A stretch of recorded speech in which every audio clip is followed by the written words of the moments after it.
Doctor Baba Saheb Ambedkar open university.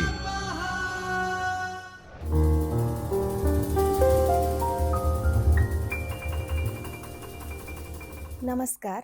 Doctor Baba Saheb Ambedkar open યુનિવર્સિટીના video વ્યાખ્યાનમાં આપ સૌનું સ્વાગત છે. હું doctor Ishani Patel, assistant professor, સમાજ કાર્ય વિષય, humanities and social science department.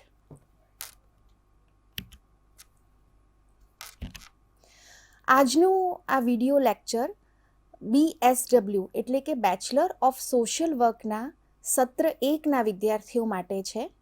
Paper number 102, સમાજ કાર્ય, સમાજશાસ્ત્ર અને મનોવિજ્ઞાન.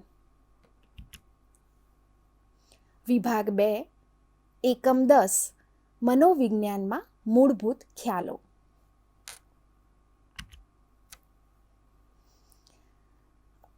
આ વિષયની સમજ પ્રાપ્ત કરીએ એ પહેલાં તેના હેતુઓને સમજી લઈએ. મનોવિજ્ઞાનના મૂળભૂત ખ્યાલોની સમજ પ્રાપ્ત કરવી, લાગણી અંગેની સમજ પ્રાપ્ત કરવી, EQ એટલે કે ઇમોશનલ કોશેન્ટ ભાવનાત્મક ગુણાંક અંકેની સમજ પ્રાપ્ત કરવી. આપણે આ જ વિષયમાં અગાઉનું જે વિડિયો વ્યાખ્યાન છે એ વ્યાખ્યાનમાં તમે જોયું હશે કે સમાજ કાર્ય જે છે એ સમાજ કાર્યની પ્રેક્ટિસમાં આપણે વિવિધ અલગ અલગ સામાજિક જે વિજ્ઞાનો છે એ વિજ્ઞાનોના જ્ઞાન જે છે એ જ્ઞાનનો ઉપયોગ કરીએ છીએ. જેમ કે સમાજશાસ્ત્ર છે, મનોવિજ્ઞાન છે, રાજ્યશાસ્ત્ર છે, અર્થશાસ્ત્ર છે. તો આ બધા જે જ્ઞાન છે, આ બધા જે શાસ્ત્રો છે એને જ્યારે આપણે સમજીએ છીએ ત્યારે સમાજની અંદર જે બનતા પ્રશ્નો છે એ પ્રશ્નોના મૂળ સુધી આપણે પહોંચી શકીએ છીએ અને જે પ્રશ્નો છે એ પ્રશ્નોના નિરાકરણ માટે જે દરમિયાનગીરી, જે ઇન્ટરવેન્શન જે છે એ પ્રેક્ટિસમાં આપણે મૂકી શકતા હોઈએ છીએ. એટલે જે આના અગાઉનું જે આપણે વિડિયો લેક્ચર જોયું એ સમાજ કાર્ય અને મનોવિજ્ઞાન એના સાથેનું જે જોડાણ છે એને આપણે સમજ્યા. હવે આ જે વ્યાખ્યાન છે એમાં આપણે સમજીશું કે મનોવિજ્ઞાન જે છે એ મનોવિજ્ઞાનના કેટલાક મૂળભૂત ખ્યાલો છે. એ ખ્યાલોને સમાજ કાર્યકર તરીકે આપણે સમજવા પડે. એની બેઝિક જે સમજણ, પ્રાથમિક જે સમજણ છે આપણે પ્રાપ્ત કરવી પડે. તો અહીંયા આ એકમની અંદર આપણે 2 મુખ્ય મૂળભૂત મનોવિજ્ઞાનના જે ખ્યાલો છે એને સમજવાનો પ્રયત્ન કરીશું. એક જે છે એ છે લાગણી અને બીજો જે છે EQ. આ શબ્દ આપણે બહુ જ સાંભળતા હોઈએ છીએ અત્યારે, ઇમોશનલ કોશેન્ટ. તો એ શું છે એની એક પ્રાથમિક સમજ જે છે આ વ્યાખ્યાનમાં આપણે મેળવીશું. આપણને ખબર છે કે આપણું જે વર્તન છે, વ્યક્તિનું જે વર્તન છે એ વર્તનને જે 2 મુખ્ય બાબતો જે છે એ સ્પર્શે છે. એક જે છે લાગણી અને બીજું જે છે આવેગ, ઇમોશન્સ. અને આપણે આપણા જીવનની જે પણ કંઈ ક્રિયાઓ કરીએ છીએ એ મોટાભાગે લાગણી પ્રેરિત હોય છે. આપણું વર્તન મોટાભાગે આપણે જે લાગણીઓ અનુભવીએ છીએ એ અનુભવોના આધારે આપણું વર્તન જે છે એ આપણે કરતા હોઈએ છીએ.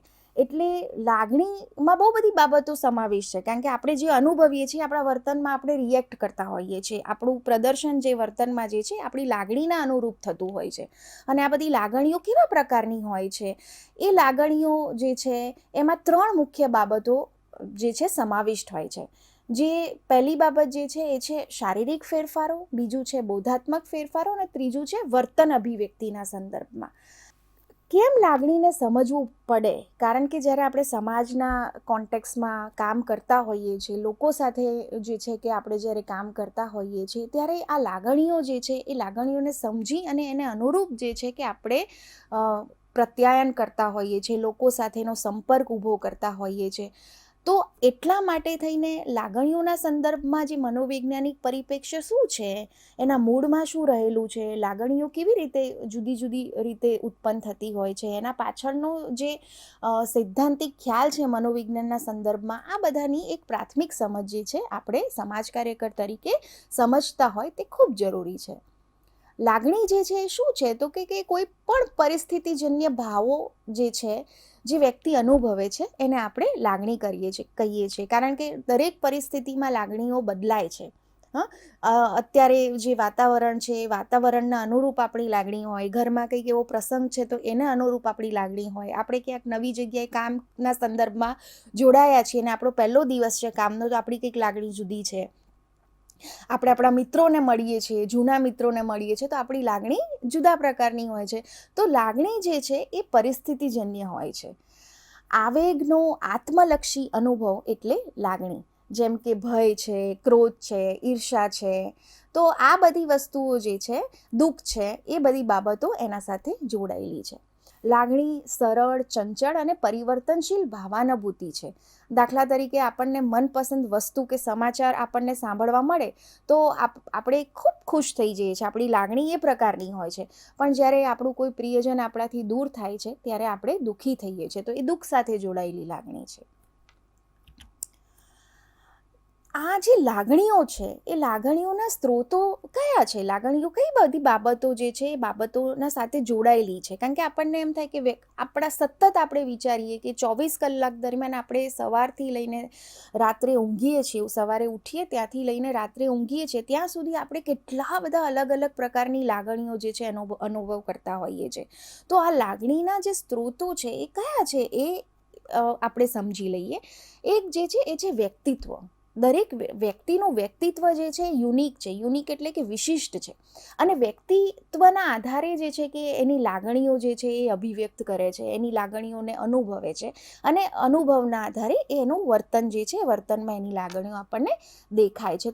બીજું લાગણીનો એક સ્ત્રોત છે તાણ, સ્ટ્રેસ. સ્ટ્રેસમાં આપણી ફિલિંગ્સ, આપણો જે લાગણીઓનો સ્ત્રોત છે એ જુદા જ પ્રકારનો હોય, અને એનું વર્તન સાથે જોડાણ કરીએ તો એ જરાક જુદી રીતે આપણે જે છે કે સામે જે વ્યક્તિ છે એના સાથે આપણું વર્તન દેખાતું હોય, કે કોઈને ખબર પડી જાય કે ભાઈ આ વ્યક્તિ જે છે કે કોઈક મૂંઝવણમાં છે, કોઈ તકલીફમાં છે, કારણ કે એ લાગણી એ પ્રકારની, તાણ જે છે એના સાથેની જોડાયેલી લાગણી સાથેનો અત્યારે એનો અનુભવ દેખાઈ રહ્યો છે, એટલા માટે.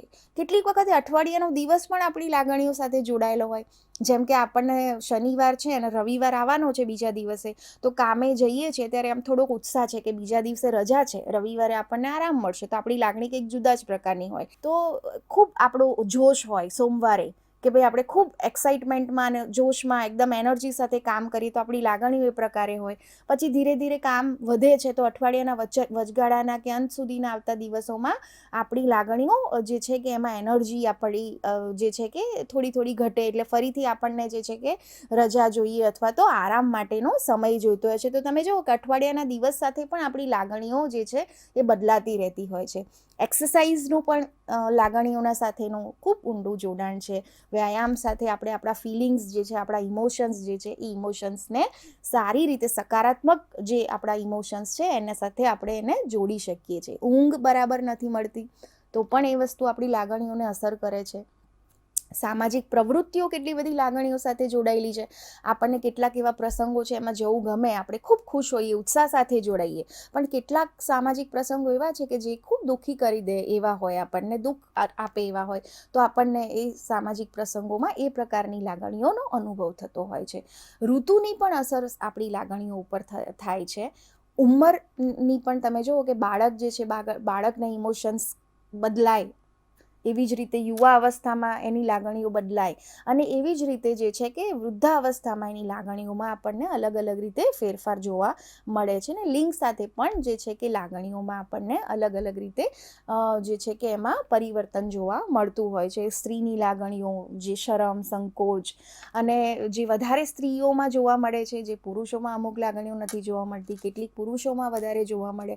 તો આ રીતે આ બધા જે સ્ત્રોતો છે એ પ્રમાણે આપણે લાગણીઓને સમજી શકીએ છીએ. અલગ અલગ રીતે એ બધી વસ્તુઓ જે છે કે એમાં તમને ફેરફારો પણ જોવા મળે છે. લાગણીઓના સંદર્ભમાં આપણે જ્યારે સમજીએ, એની સાથે સાથે અત્યારે જે ખૂબ મહત્ત્વનો જે કહેવાય કે મનોવિજ્ઞાનના સંદર્ભમાં અત્યારે એની ખૂબ ચર્ચા પણ થાય છે, અને આ ખ્યાલને સમજવો પણ ખૂબ જરૂરી છે. એ છે ઇમોશનલ કોશન્ટ, EQ. આપણે IQ શબ્દ તો બહુ સાંભળ્યો હોય, ઇન્ટેલિજન્ટ ક્વોશન્ટ, પણ હવે અત્યારે જે ખૂબ ચર્ચામાં છે એ IQના સાથે સાથે છે EQ, ઇમોશનલ કોશન્ટ. આઈક્યુ એટલે બુદ્ધિઆંક, જ્યારે ઇક્યુ એટલે ભાવનાત્મક ગુણાંકન એટલે કે ભાવો સાથે જોડાયેલી બાબતો. આપણું જે ભાવાત્મક બુદ્ધિમત્તા છે, ઇમોશનલ ઇન્ટેલિજન્સ છે, એ બાબતો જે છે કે ઇક્યુ સાથે જોડાયેલી છે. અને અત્યારના સમયમાં ઇક્યુ જે છે એ ઇક્યુ ઉપર વધારે ફોકસ આપવામાં આવે છે. ભાવનાત્મક બુદ્ધિમાં પોતાની લાગણીઓને સમજવી, એનું સંચાલન કરવું, અન્યની લાગણીઓને સમજવી, અન્ય લોકો સાથે સંતોષકારક સંબંધો વિકસાવવા અને જાળવવા અને સકારાત્મક સંબંધો વિકસાવવા, આ બધી બાબતો જે છે એ ભાવનાત્મક લાગણીઓ સાથે જોડાયેલી છે. ઇક્યુ જે છે એ આપણે શીખી શકીએ છીએ, વધારી શકીએ છીએ, કેળવી શકીએ છીએ. ઇમોશનલ ઇન્ટેલિજન્સ એવી વસ્તુ છે, જ્યારે આઈક્યુ જે છે વધી શકતો નથી. આઈક્યુ જે બુદ્ધિઆંક જે છે એ વ્યક્તિને જન્મના આધારે એને જે મળે છે એમાં વધારો કે ઘટાડો થતો નથી. પણ ઇક્યુ જે છે, ઇમોશનલ કોશન્ટ જે છે એ કેળવી શકાય છે, એ આપણે શીખી શકીએ છીએ. અને એટલા જ માટે ઇક્યુ જે છે એ ખૂબ જરૂરી છે, કારણ કે સમાજની અંદર જે અરસપરસના સંબંધો છે એ સંબંધોનું તાદાત્મ્ય જો સુખાકારીવાળું હોય તો સમાજ વ્યવસ્થા કેટલી સરસ બને. તો એટલા માટે અત્યારે શૈક્ષણિક જગતની અંદર આપણે જે કુટુંબ વ્યવસ્થામાં રહીએ છીએ એ કુટુંબ વ્યવસ્થામાં, સમાજ વ્યવસ્થામાં ઇક્યુ ઉપર વધારે ભાર મુકાય છે કે લોકો જે છે એ ભાવનાત્મક બુદ્ધિમત્તા વધુ સારી રીતે કેળવી શકે, જેથી સમાજ જે છે એ સકારાત્મક જે છે કે સુખ તરફ અથવા તો સકારાત્મક સુખાકારી તરફ વળે અને સમાજના પ્રશ્નો જે છે એ પ્રશ્નો બહુ સારી રીતે આપણે હલ કરી શકીએ અને પ્રશ્નો ઉત્પન્ન ના થાય. હવે આ જે ઇમોશનલ કોશન્ટ છે અથવા તો ઇમોશનલ ઇન્ટેલિજન્સ છે, એનું ઇમ્પોર્ટન્સ શું છે, એનું મહત્ત્વ શું છે? તો સૌથી પહેલું જે મહત્ત્વ છે એ છે શારીરિક અને માનસિક સ્વાસ્થ્ય સુખાકારી. જો ભાવાત્મક બુદ્ધિમત્તા સારી છે વ્યક્તિની અને સમાજની અંદર જે લોકો છે એ સમાજ વ્યવસ્થામાં લોકોની ભાવાત્મક બુદ્ધિમત્તા સારી હોય તો જે છે કે ખૂબ સારી સુખાકારી તમને જોવા મળે સ્વાસ્થ્યના સંદર્ભમાં. એ શારીરિક સ્વાસ્થ્ય હોય કે માનસિક સ્વાસ્થ્ય હોય, બંનેના સંદર્ભમાં. એટલા માટે ભાવાત્મક બુદ્ધિમત્તા જે છે ખૂબ મહત્ત્વની છે. બીજું જે છે, વધુ કાર્યાત્મક સિદ્ધિઓ માટે વ્યક્તિ વધારે સારી રીતે પોતાનું કામ કરી શકે, એની એનર્જી ખૂબ સકારાત્મક રહે અને સકારાત્મક એનર્જી સાથે એ પોતાના કામનું પ્રદર્શન ઉત્તમ રીતે કરી શકે, એના માટે પણ ઇમોશનલ ઇન્ટેલિજન્સ, ભાવાત્મક બુદ્ધિમત્તા ખૂબ મહત્ત્વની છે, ખૂબ જરૂરી છે. ત્રીજું છે વધુ સમાજ કેન્દ્રીય અભિગમ બને, કારણ કે સમાજ વ્યવસ્થા જે છે સારી રીતે સુચારુ રૂપે ચાલે તો જ સમાજમાં પ્રશ્નો ઉત્પન્ન ના થાય. તો આ સુચારુ રૂપે ચાલે વ્યવસ્થા, એના માટે ભાવાત્મક સમજણ, એકબીજાને સમજવાનું જે આપણે સમજવાના પ્રયત્નોમાં આ ભાવ જે છે ખૂટતા હોય છે, લાગણીઓને સમજવાના ભાવો ખૂટતા હોય છે, તો ત્યારે પ્રશ્નો ઊભા થતા હોય છે. તો એટલા માટે ભાવાત્મક બુદ્ધિમત્તા જે છે એ વધારે સમાજ કેન્દ્રીય અભિગમ સાથે જોડાયેલી બાબત છે. વધુ સારા આંતરવૈયક્તિક સંબંધો થાય છે. આપણા જે સંબંધો છે એકબીજા સાથેના, કારણ કે સમાજમાં આપણને ખબર છે સમાજ કાર્યના સંદર્ભમાં કે સમાજમાં જે આંતરક્રિયાઓ થાય છે એ આંતરક્રિયાઓની જો વિઘટનાત્મક અસરો, નકારાત્મક અસરો ઊભી થાય ત્યારે પ્રશ્નો ઉત્પન્ન થાય છે. સકારાત્મક હોય તો પ્રશ્ન થતા નથી. સમાજ ખૂબ સારી રીતે ચાલે છે, સુચારુ વ્યવસ્થામાં જળવાય છે. કાર્યસ્થળે વધુ સારું અને ઉત્તમ પ્રદર્શન જે છે એ પણ ઇમોશનલ કોશન્ટ, ઇમોશનલ ઇન્ટેલિજન્સ સાથે જોડાયેલી બાબત છે. સફળ નેતૃત્વ માટે પણ ઇક્યુ ખૂબ જરૂરી છે. અને વિવિધ વ્યવસાયોમાં ભરતી અને બઢતીમાં પણ અત્યારે આઈક્યુ કરતાં ઇક્યુ ઉપર વધારે ભાર મુકાય છે. તમે સરકારી ક્ષેત્ર જોઈ લો, કોર્પોરેટ ક્ષેત્ર જોઈ લો, તો મનોવિજ્ઞાનના જગતમાં બહુ બધી જે છે કે ઇક્યુ માપનની બૌદ્ધિક કસોટીઓ પણ છે, જેનો ઉપયોગ થતો હોય છે વ્યક્તિને એ કામ આપવા માટે કે એનું ઇમોશનલ કોશન્ટ કેટલું છે. એટલું સરસ બાબત છે, કારણ કે હું તમને એક ઉદાહરણ આપું આના સાથે. અમે લોકો, કારણ કે આપણે સમાજ કાર્યના વિદ્યાર્થીઓ બહુ અલગ અલગ ક્ષેત્રોમાં કામ કરીએ. આપણું જે છે કે ગ્રામીણ વિકાસનું ક્ષેત્ર છે, મહિલાઓના કલ્યાણનું ક્ષેત્ર છે, બાળકોના વિકાસ માટે, કલ્યાણ માટે આપણે કામ કરીએ છીએ, આરોગ્યના સંદર્ભમાં આપણે કામ કરીએ છીએ. ત્યારે ફિલ્ડ વર્કમાં એક હોસ્પિટલમાં જ્યારે એક વિઝિટ માટે વિદ્યાર્થીઓ સાથે અમે ગયા અને હોસ્પિટલની અંદર જ્યારે અલગ અલગ જે વિભાગો છે એ વિભાગોમાં દર્દીઓ જે છે, દર્દીઓની કેવી રીતે સારવાર થાય છે, એ સારવાર જે છે એમાં શું ધ્યાનમાં રાખવામાં આવે છે, આનું જ્યારે ઓરિએન્ટેશન વિદ્યાર્થીઓ આગળ થતું હતું ત્યારે ત્યાંના એક સ્ટાફ જે છે, સ્ટાફ મેમ્બરે કહ્યું કે ભાઈ અહીંયા જે છે કે એક ડિપાર્ટમેન્ટ છે, એ ડિપાર્ટમેન્ટની અંદર જે પેશન્ટ્સ જે છે એ પેશન્ટ્સ ડાયાલિસિસ માટે આવે છે, એ ડાયાલિસિસમાં એમને અહીંયા આગળ ટ્રીટમેન્ટ અપાય છે. તો વિદ્યાર્થીએ પૂછ્યું કે આ ટ્રીટમેન્ટ ખૂબ પેઇનફુલ હોય, ખૂબ એમાં જે છે કે પીડા થાય, ત્યારે એમને કહું કે હા, પીડા થાય એટલા જ માટે અહીંયા કામ કરનારો જે સ્ટાફ છે એ સ્ટાફ એવી તકેદારી રાખે છે કે જ્યારે એને એ ટ્રીટમેન્ટ અપાય છે ત્યારે ઓછામાં ઓછી એને પીડા કેવી રીતે આપી શકીએ. એને જ્યારે એક નીડલ પણ આપીએ છીએ, એક સિરિંજ આપીએ છીએ, ઇન્જેક્શન આપીએ છીએ, ત્યારે ઓછામાં ઓછું પેન એને થાય એ રીતે સતર્ક રીતે એને આપવાનો પ્રયત્ન કરવામાં આવે છે. અને એટલા જ માટે અમારો સ્ટાફ જ્યારે હોસ્પિટલમાં પ્રવેશ કરે છે એટલે એમના ઘરના, સામાજિક, કૌટુંબિક બધા જ જે પ્રશ્નો છે એ દરવાજાના બહાર મૂકીને આવે છે. હોસ્પિટલમાં માત્ર એમનું જે કામ છે અને એમના માટે દર્દીઓ જે છે એ મહત્ત્વના હોય છે, અને દર્દીઓ સાથેનો ઉત્તમ વ્યવહાર, ખૂબ સરસ સકારાત્મક વ્યવહાર કે જેથી કરીને દર્દી પોતાની પીડા ઓછી અનુભવે એ માટેના પ્રયત્નો હોય. તો કેટલી મહત્ત્વની વાત છે કે તમારા કામ જે છે, કામના કારણે, તમારા વ્યવસાયના કારણે જ્યારે આપણે બીજા વ્યક્તિઓને સારવાર આપતા હોઈએ કે મદદ કરતા હોઈએ કે સેવા પૂરી પાડતા હોઈએ, તો એમાં આ ઇમોશનલ ઇન્ટેલિજન્સ છે, ભાવાત્મક બુદ્ધિમત્તા છે. જો આપણી ભાવાત્મક બુદ્ધિમત્તા આ રીતે કેળવાયેલી હોય તો આટલું ધ્યાન આપણે રાખીએ છીએ સેવા આપતી વખતે અથવા તો આપણા કામના સંદર્ભમાં. તો આમ જે છે ભાવાત્મક બુદ્ધિમત્તા આ રીતે ખૂબ મહત્ત્વની છે. આ જે ભાવાત્મક બુદ્ધિ છે એને કેવી રીતે આપણે કેળવી શકીએ છીએ, વધુ સારી રીતે કેવી રીતે આપણા જીવનમાં જે છે કે ભાવાત્મક બુદ્ધિ વધી શકે એના માટેના આપણે પ્રયત્નો કરી શકીએ છીએ. તો એને આપણે 4 અલગ અલગ એસ્પેક્ટથી અથવા તો સંદર્ભોથી સમજવો પડે. પહેલું જે છે એ છે સ્વજાગૃતિ, જેને ઇંગ્લિશમાં કહેવાય છે સેલ્ફ અવેરનેસ. આપણે સ્વજાગૃત હોઈએ, સ્વ પ્રત્યેની આપણી જાગૃતતા. બીજું જે છે એ છે લાગણીઓનું વ્યવસ્થાપન, જેને આપણે કહીએ છીએ કે ઇમોશન્સને મેનેજ કરવા. ઇંગ્લિશમાં આપણે એના માટે આ શબ્દ વાપરીએ છીએ કે આપણી લાગણીઓ જે છે એને પણ મેનેજ કરવી પડે, એનું પણ વ્યવસ્થાપન કરવું પડે. ત્રીજું છે બીજાની લાગણીઓને સમજવી. હવે આપણે આ શબ્દ સાંભળ્યો છે સિમ્પથી. સિમ્પથી એટલે શું? દયા. પણ અહીંયા ઇમ્પથી શબ્દ વાપર્યો છે. ઇમ્પથી એટલે સમાનુભૂતિ. બીજું વ્યક્તિ જે પરિસ્થિતિમાંથી પસાર થઈ રહ્યું છે એ પરિસ્થિતિને સમજીને એની પીડાને સમજવાનો પ્રયત્ન, એટલે ઇમ્પથી, સમાનુભૂતિ.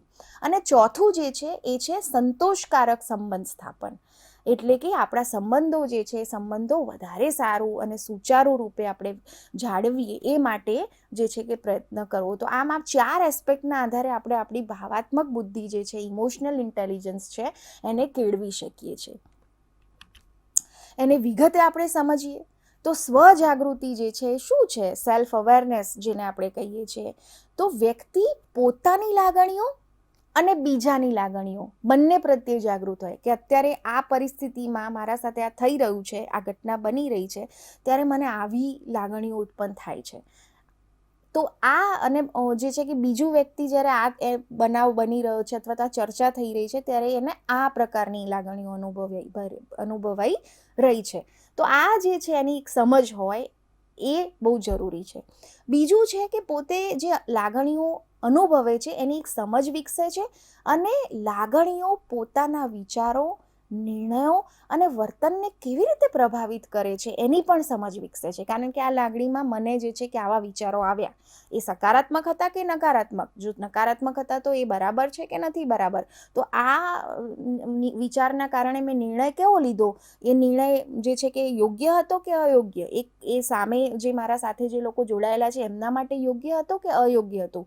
મારું વર્તન જે છે બીજાને દુઃખ આપે એવું હતું કે નહોતું? તો આ જે છે એની એક સમજ જે છે જ્યારે આપણામાં વિકસે છે તો એ સ્વજાગૃતિ છે.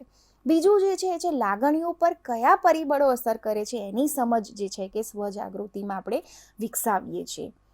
આપણે એ કેવી રીતે વિકસાવી શકીએ? તો એની એક ટેકનિક છે SOS. એનું શોર્ટ ફોર્મ છે. S એટલે સ્ટોપ, O એટલે ઓબ્ઝર્વ અને S એટલે સ્વિચ. SOS. S એટલે સ્ટોપ, એટલે કે જ્યારે આપણને નકારાત્મક વિચારો આવવા લાગે છે, આપણને આપણી લાગણીઓ જે છે એ લાગણીઓના સાથે જોડાયેલા હોય વિચારો, ત્યારે સ્ટોપ. એ જ વખતે આપણે આપણા લાગણીઓ કેવી અનુભવી રહ્યા છે એ વખતે આપણા વિચારો પર સ્ટોપ મૂકવાનો છે. પછી વિચારવાનું છે કે મને આ લાગણી કેમ આવી. એટલે ઓબ્ઝર્વ કરવાનું છે, અવલોકન કરવાનું છે કે આ લાગણી ઉત્પન્ન થવા પાછળ કયું કારણ જવાબદાર છે, એવું શું થયું કે આ લાગણી ઉત્પન્ન થઈ. અને એસ એટલે પછી સ્વિચ કરવાનું છે પોઝિટિવ કામ સાથે, એટલે કે એવી કઈ પ્રવૃત્તિ સાથે આપણે જોડાઈ લઈએ જેથી કરીને મારી નકારાત્મક લાગણીઓ જે છે એ દૂર થઈ જાય, નકારાત્મક વિચારો દૂર થઈ જાય અને હું સકારાત્મક પ્રવૃત્તિ સાથે જોડાઈ જાઉં, જેથી કરીને એ વખતનો મારી જે લાગણી છે એ લાગણી ઉપર હું વ્યવસ્થાપન કરી શકું. તો કેટલી મહત્ત્વની વસ્તુ છે આ, કેટલી મહત્ત્વની ટેકનિક છે. આના ઉપર આપણે કામ કરવું પડે, એક્સરસાઇઝ કરવી પડે. હંમેશા આપણે આપણી લાગણીઓ જે છે એ લાગણીઓનું અવલોકન કરતા રહેવું પડે. બીજું, આપણે સ્વજાગૃતિ કેવી રીતે કેળવી શકીએ છીએ? તો હવે અત્યારે બહુ જ આ કોન્સેપ્ટ વિકસી રહ્યો છે. આપણા જે ઇમોશન્સ છે એની જર્નલ બનાવી, રોજે રોજ જે હું કરું છું, જે પણ મારી પ્રવૃત્તિ છે કે જે પણ મારા કાર્યો છે એ દરમિયાન મને જે લાગણીઓ થાય છે એ લાગણીઓની હું નોટ એવરી ડે મેન્ટેન કરું. અને એ નોટના આધારે પછી હું સમજવાનો પ્રયત્ન કરું કે આજના દિવસમાં મારી કઈ જગ્યાએ કઈ એવી ઘટનામાં, કયા એવા પરિસ્થિતિમાં જે છે કે લાગણીઓ જે છે આ પ્રકારની હતી કે જેથી કરીને એ મને તકલીફ આપી રહી હતી અને બીજાને પણ તકલીફ આપી રહી હતી. તો એ લાગણીઓને આપણે સમજી અને પછી એના ઉપર આપણે કામ કરવાનો પ્રયત્ન કરીએ છીએ. તો અત્યારે આ પણ બહુ જ વિકસી રહ્યો છે કોન્સેપ્ટ કે આપણી રોજે રોજની જે દિનચર્યા છે એમાં આપણે આપણા ઇમોશન્સની જર્નલ એવરીડે મેન્ટેન કરીએ. બીજું જે છે કે બીજા વ્યક્તિઓના પ્રતિક્રિયાઓ જે છે એનું પણ અવલોકન કરવું, કે જ્યારે આપણે વાત કરીએ છીએ સંદર્ભમાં એ કેવી લાગણીઓના આધારે એમની પ્રતિક્રિયાઓ કેવી આપે છે અને એ પ્રતિક્રિયાઓના આધારે જે છે કે આપણું જે પ્રત્યાયન છે એ પ્રત્યાયન આપણે કરતા હોઈએ છીએ. આત્મનિરીક્ષણ કરતા રહેવું, ઇન્ટ્રોસ્પેક્શન, પોતાની જાતનું અવલોકન કરતા રહેવું, બીજા વ્યક્તિઓના અભિપ્રાયોને મહત્ત્વ આપવું બહુ જરૂરી છે. કારણ કે હંમેશા એવું હોય કે મને બધા સાંભળે અથવા તો મારી વાતને જ પ્રાધાન્ય મળવું જોઈએ. પણ આપણી વાતના મહત્ત્વની સાથે સાથે આપણા સાથે જે લોકો જોડાયેલા છે એમની વાતોને પણ સમજવાનો પ્રયત્ન કરવો અને એમની જે પણ વિચારો છે, લાગણીઓ છે એને મહત્ત્વ આપવાનો પ્રયત્ન કરવો, એ પણ સ્વજાગૃતિ સાથે જોડાયેલી બાબત છે. અને છેલ્લું જે મહત્ત્વની બાબત સ્વજાગૃતિમાં આવે છે, સ્વોક એનાલિસિસ કરવું આપણું પોતાનું. સ્વોકનું પૂરું જે આપણે ફૂલ ફોર્મ છે એ શું છે? તો સ્ટ્રેન્થ. આપણે આપણી જે પણ શક્તિઓ છે એ સમજવાનો પ્રયત્ન કર્યો કે મારામાં એવી કઈ સારી બાબતો છે, કઈ શક્તિઓ છે મારામાં, વીકનેસ, મારી નબળાઈઓ કઈ છે, એ પણ આપણે આપણું એનાલિસિસ કરવું જોઈએ. કારણ કે એવું નથી કે દરેક વ્યક્તિ જે છે, દરેક વ્યક્તિમાં સારપ અને કેટલીક નબળાઈઓ પણ છે, કેટલીક શક્તિઓ પણ છે ને નબળાઈઓ પણ છે. અને નબળાઈઓ હોય એ સહજ છે. તો એ નબળાઈઓ પર આપણે કેવી રીતે કામ કરી શકીએ, કેવી રીતે એમાંથી બહાર નીકળી શકીએ, એ પણ એક મહત્ત્વની બાબત છે સ્વજાગૃતિ માટે. ત્રીજું છે કે કઈ એવી તકો છે મારા પાસે જેથી કરીને હું આના ઉપર કામ કરી શકું છું, મારી જાત ઉપર કામ કરી શકું છું, મારા ઇમોશન્સને મેનેજ કરી શકું છું. અને કયા એવા પડકારો છે કે જે મને મારી લાગણીઓ ઉપર નિયંત્રણ રાખવામાં અવરોધ ઊભા કરે છે. તો એ પડકારોને પણ સમજવા પડે. એટલે આમ પોતાનો સ્વોક એનાલિસિસ કરીને આપણે સેલ્ફ અવેર થતા હોઈએ છીએ. આ બધા જ મુદ્દાઓ જે સ્વજાગૃતિમાં મૂક્યા છે એ કંઈ રાતોરાત કે એક જ દિવસમાં જે છે કે આપણે પ્રાપ્ત કરી દઈએ એવું નથી. આપણે સતત આપણી જાત સાથે એ માટેની મથામણો, એ માટેના પ્રયત્નો, એ માટેની એક્સરસાઇઝ કરતા રહેવું પડે છે, જેથી કરીને આપણે સેલ્ફ અવેર બનીએ છીએ. ઓકે. બીજું જે ઇમોશનલ ઇન્ટેલિજન્સ કેળવવા માટેનું મહત્ત્વનું પાસું છે એ છે લાગણીઓનું વ્યવસ્થાપન. આપણા ઇમોશન્સ છે, ઇમોશન્સને પણ આપણે મેનેજ કરવા પડે. તો એ કેવી રીતે થઈ શકે? તો જે છે કે સકારાત્મક અભિગમ કેળવીને આપણી જે લાગણીઓ છે એના પ્રત્યે પોઝિટિવ એક એપ્રોચ રાખવો પડે અને સ્વસંયમ ઉપર પોઝિટિવ, ખાસ કરીને સેલ્ફ કંટ્રોલ.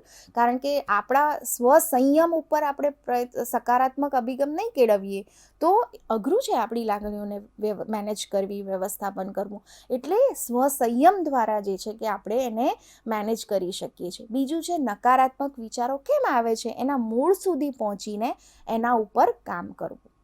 ત્રીજું છે પોતાની લાગણીઓને વિશ્વાસુ વ્યક્તિ સાથે અભિવ્યક્ત કરવી. આ બહુ મહત્ત્વની બાબત છે. કારણ કે આપણે જે ફીલ કરીએ છીએ આપણે બધા સાથે શેર કરતા નથી, પણ એવા વ્યક્તિ સાથે કે જે વ્યક્તિ આપણને જજ ના કરે, આપણને જે છે કે એવી રીતે ના જોવે કે મેં કંઈ આપણને અપરાધ ભાવમાં મૂકી દે એ રીતે ના જોવે. આપણે એના સામે આપણી લાગણીઓ અભિવ્યક્ત કરીએ છીએ કે મને આ સ્થિતિમાં કે આ પરિસ્થિતિમાં આવો અનુભવ થઈ રહ્યો છે, અથવા તો હું આવું મહેસૂસ કરી રહ્યો છું અથવા તો કરી રહી છું, આ લાગણી જે છે મારામાં ઉત્પન્ન થઈ રહી છે. તો એ કોના સામે અભિવ્યક્ત કરવું એ પણ બહુ જ સમજવું જોઈએ કે ભાઈ એવું વ્યક્તિ કે જે વિશ્વાસુ છે અને આપણી લાગણીઓને સમજીને એના આધારે આપણને યોગ્ય માર્ગદર્શન આપશે. બીજું જે મહત્ત્વનું છે, જ્યાં જરૂર પડે ત્યાં સામાજિક મદદ પણ પ્રાપ્ત કરવી. કારણ કે આ જરૂરી નથી કે આપણે હંમેશા આપણા ઇમોશન્સને કંટ્રોલ કરી શકીએ અથવા તો સેલ્ફ કંટ્રોલ કરી શકીએ. ક્યાંક આપણને સોશિયલ સપોર્ટની પણ જરૂર પડે છે. તો ત્યાં આપણે આપણી મુક્તપણે એ સામાજિક જે આપણા સંબંધો છે અથવા તો વ્યવસાયિકમાં સંબંધો પણ, કે ઘણા બધા એવા હોય મનોવિજ્ઞાનના જગતની અંદર અભ્યાસુ જે તજજ્ઞો છે, એ તજજ્ઞોની મદદ પણ કેટલાક વખતે લોકો લેતા હોય છે, જેથી કરીને કેવી રીતે પોતાના ઇમોશન્સને મેનેજ કરી શકાય એનો એક સિસ્ટમેટિક અને વૈજ્ઞાનિક જે છે કે આપણને ખ્યાલ પ્રાપ્ત થતો હોય છે ને આપણે એના ઉપર કામ કરતા હોઈએ છીએ. પોતાની જે છે કે આપણો જે દોષ છે એ બીજાના ઉપર આપણે મોટાભાગે નાખી દેતા હોઈએ છીએ, અથવા તો બીજાને સ્વીકારી નથી શકતા, તો અથવા તો બીજાના દોષને પણ સ્વીકારી નથી શકતા. તો આ બધી વસ્તુઓ પણ બહુ મહત્ત્વની છે કે બીજાના દોષને પણ સ્વીકારવું અને એને એક્સેપ્ટ કરી અને પછી એને સ્વીકારીને એમાંથી બોધપાઠ લઈને આગળ વધવું. સ્વપ્રેરણા, પોતાની જાતને સેલ્ફ મોટિવેટ કરતા રહેવું. જ્યારે કટોકટી કે દબાણની પરિસ્થિતિ આવે છે ત્યારે આપણા વિચારો ખૂબ ક્લિયર હોય, ખૂબ નિયંત્રિત વિચારો હોય, એના ઉપર આપણે કામ કરવું પડે. કારણ કે મોટાભાગે પ્રેશરની, આપણે નથી કહેતા કે જ્યારે વર્ક પરફોર્મન્સમાં પ્રેશર આવી ગયું અથવા તો એક્ઝામ્સમાં વિદ્યાર્થીઓ પ્રેશરમાં આવી જાય છે, તો એ બધી દબાણની પરિસ્થિતિઓ હોય છે. તો એમાં પણ ક્લિયર થિંકિંગ આપણું હોય કે ભાઈ ઓકે, પરીક્ષા છે, મારી આટલી તૈયારી છે, હું આ રીતે પરીક્ષા આપીશ અને જે પણ કંઈ પરિણામ છે મારી મહેનતના આધારે એનો હું સ્વીકાર કરી અને જે પરિણામ આવશે, જો સારું હશે તો ખૂબ સરસ, અને જો મારા ધાર્યા કરતાં ઓછું પરિણામ છે તો હું ફરીથી મહેનત કરી અને આગળના પ્રયત્નો કરીશ. તો આ ક્લિયર થિંકિંગ છે. તો આપણું પરફોર્મન્સ એ વખતે એ પ્રમાણે આપણી લાગણીઓ જે છે આપણે અભિવ્યક્ત કરી શકતા હોઈએ છીએ ને તો આપણે આપણી લાગણીઓ જે છે એને મેનેજ કરી શકતા નથી. મૂડ સ્વિંગ્સ થતા હોય, કેટલીક વખતે ઉંમરના આધારે સ્ત્રીઓમાં ખાસા થતું હોય છે. તો એ વખતે પણ આપણી લાગણીઓને આપણે કેવી રીતે મેનેજ કરવી એના ઉપર આપણે કામ કરતા રહેવું પડે છે. આમ જે છે કે અહીંયા લાગણીઓનું વ્યવસ્થાપન જે છે કે એ જરૂરી છે EQમાં. એવી જ રીતે સમાનુભૂતિ પણ એક મહત્ત્વની બાબત છે, જેને આપણે કહીએ છીએ એમ્પથી. અને એમાં એક કોન્સેપ્ટ છે હુરિયર, જેને હુરિયરમાં કોન્સેપ્ટને ધ્યાનમાં રાખીને એમ્પથીને જે છે કે સમજવાનો પ્રયત્ન થતો હોય છે કે hearing, understanding, remembering, interpreting, evaluating and responding. તો આ જે છે બાબતોને ધ્યાનમાં રાખીને વ્યક્તિ જે પરિસ્થિતિમાં છે એ પરિસ્થિતિને સમજવાનો પ્રયત્ન કરવો પડે છે, જેમાં કોઈ પણ પ્રકારનો આપણે એના પ્રત્યે નિર્ણય નથી લેતા, જજ નથી કરતા, એને નોન જજમેન્ટલ આપણો એટીટ્યૂડ હોય છે. એની લાગણીઓને સમજવાનો પ્રયત્ન કરીએ છીએ, એને રિસ્પેક્ટ આપીએ છીએ. જે પરિસ્થિતિમાં છે એ પરિસ્થિતિને સમજીને વ્યક્તિને રિસ્પેક્ટ આપીને એને જે છે કે અગર એનાથી કંઈક એવી પરિસ્થિતિ થઈ ગઈ છે કે ભૂલ થઈ ગઈ છે તો એમાં માફ કરવાનો અપ્રોચ પણ એના સાથે જોડાયેલો છે. તો આ બધી વસ્તુઓ સમાનુભૂતિ સાથે જોડાયેલી છે. અસરકારક સંબંધ સ્થાપન જે છે એ પણ ઇમોશનલ ઇન્ટેલિજન્સ માટે એટલું જ જરૂરી છે. એમાં પણ આઈ મેસેજ જે ટોમ ગોર્ડને આપેલો છે એના આધારે કેવી રીતે પ્રત્યાયન થઈ શકે એ સમજવાનો પ્રયત્ન કરવો પડે કે ભાઈ એમાં જે છે કે આપણે જ્યારે આપણી વાત બીજાને કહીએ છીએ ત્યારે એની લાગણી નથી દુભાતી અને આપણે આપણી વાતને મૂકી શકીએ છીએ. એ કોન્સેપ્ટના આધારે એમાં 4 એસ્પેક્ટ મૂક્યા છે. જેમ કે અહીંયા એક ઉદાહરણ આપ્યું છે કે જ્યારે આપણે બાળક સાથે સંવાદ કરીએ છીએ અને બાળક રમતા રમતા ઘરમાં વસ્તુઓ આડી અવડી નાખે છે તો ગુસ્સે થઈને બોલવું એના સાથે, અથવા તો આપણે આપણી લાગણીઓને કેવી રીતે એના સામે અભિવ્યક્ત કરવી કે ભાઈ તારા રમકડા જ્યારે ઘરમાં વિખરાયેલા હોય છે ત્યારે હું ચીડાઈ જાઉં છું, કારણ કે એ રમકડા મને ઘરમાં ચાલતી વખતે અથડાય છે અને વાગે છે. તો તમે જુઓ કે અહીંયા આઈ મેસેજ પ્રમાણે આપણે આપણું કમ્યુનિકેશન જે છે એ બાળક સાથે કર્યું. આ કમ્યુનિકેશન દરેક વ્યક્તિ સાથે આપણે જે છે કે અલગ અલગ રીતે કરતા હોય છે. બાળક હોય, એ પુખ્ત વયનું વ્યક્તિ હોય, કે વૃદ્ધ વ્યક્તિ હોય, કે આપણા સહકર્મચારી હોય, કે વિદ્યાર્થીઓ હોય, જે પણ પ્રકારના સામાજિક રોલ સાથે આપણે એકબીજા સાથે જોડાયેલા છીએ, ત્યાં આ જે ટોમ ગોર્ડને જે છે કે આપણને પ્રત્યાયન માટેનો આઈ મેસેજ આપ્યો છે, જેમાં એવું કહેવામાં આવે છે કે જે કમ્યુનિકેશન છે કન્સ્ટ્રક્ટિવ અને રિસ્પેક્ટફુલ, એટલે કે રચનાત્મક અને એની સાથે સાથે આદર યુક્ત વાક્ય હોય એ ખૂબ જરૂરી છે આપણા કોમ્યુનિકેશનમાં, જે બાબત ઇમોશનલ ઇન્ટેલિજન્સને કેળવે છે, ઇક્યુને ડેવલપ કરે છે. આમ આપણે અહીંયા ઇક્યુ જે છે અને લાગણીઓ જે છે એના સંદર્ભમાં એક સમજ અહીંયા પ્રાપ્ત કરી. અને આપણને ખબર છે કે અત્યારે સમાજની અંદર આપણે કેટલા બધા રોજ ન્યૂઝપેપર જોઈએ એટલે ઘણા બધા એવા સંઘર્ષના કિસ્સાઓ, નાના નાના બાળકો જે છે હિંસાત્મક પ્રવૃત્તિઓ સાથે જોડાયેલા છે, એવા બધા કેટલા બધા કિસ્સાઓ આપણને પેપરમાં અવારનવાર જે છે કે વાંચવા મળતા હોય છે. તો ક્યાંક જે છે કે આ લાગણીઓના સંદર્ભમાં, ભાવનાત્મક સંદર્ભમાં આપણે જે છે કે આપણું સામાજિકરણ જે થાય એ ખૂબ જરૂરી છે. અને સામાજિકરણના કોન્ટેક્સમાં જે છે કે એને સમજીને જે છે કે કામ થવું જોઈએ એ પણ જરૂરી છે. અને સોશિયલ વર્કમાં, સમાજ કાર્યની પ્રેક્ટિસમાં આપણે જ્યારે કામ કરીએ છીએ સમાજના અલગ અલગ વર્ગો સાથે, અલગ અલગ ક્ષેત્રોમાં, ત્યાં પણ આપણે આપણું ભાવાત્મક બુદ્ધિમત્તા, ઇમોશનલ ઇન્ટેલિજન્સ જે છે એ ખૂબ મહત્ત્વનું છે, કામે લાગે છે. લોકોના સાથે સારો એવો સંપર્ક, સઘન સંપર્ક કરવા, એક આત્મીયતા ઊભી કરવા અને પ્રશ્નોને સમજવા, એમ જ પ્રશ્નોના નિરાકરણમાં દરમિયાનગીરી કરવા માટે થઈને. તો આમ આપણે આજના આ વિષયને, આજના વિડીયો લેક્ચરને અહીંયા પૂરું કરીએ છીએ. અહીંયા થોડાક સ્વાધ્યાય માટેના પ્રશ્નો મૂક્યા છે. આભાર. स्वाध्यायः परमं